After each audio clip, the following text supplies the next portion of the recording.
வந்து ஒரு இந்துத்துவவாதியா நீங்க அடையாளப்படுத்துறாங்கல்ல, அவர் வந்து ஒரு ஹிந்து ஐடியாலஜியை எக்ஸ்பிரஸ் பண்ணக்கூடிய ஒரு பாஜகவினுடைய ஒரு முகமாக அவர் மாத்துறாங்களா? இன்னைக்கு பாஜக அவரை வந்து அணுகி அவர் ஒரு பாராளுமன்ற உறுப்பினராக மாத்துற அளவுக்கு வந்திருக்கிறாங்க அப்படின்னா, அப்ப பாஜகவோட முகம்தான் இளையராஜா அப்படின்னு சுருக்குறாங்க. பட் இளையராஜா எங்கேயும் பேசல பிஜேபி பத்தி. பட் இது எப்படி புரிஞ்சுக்கணும்னு கேட்குறேன், சமூகம் எப்படி புரிஞ்சுக்கணும்னு கேட்குறேன்.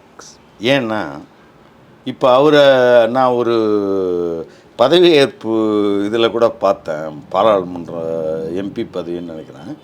அது ஏற்றுக்கும்போது சத்தமாக சொல்கிறார், கடவுள் மீது ஆணையிட்டு நான் வந்து இந்த பதவியை ஏற்கிறேன். அது காரணம் என்னென்னா, இந்த பெரியாரிஸ்ட்டுங்க செஞ்ச ஒரு மன உளைச்சல், கொடுத்த மன உளைச்சல், அழுத்தம்.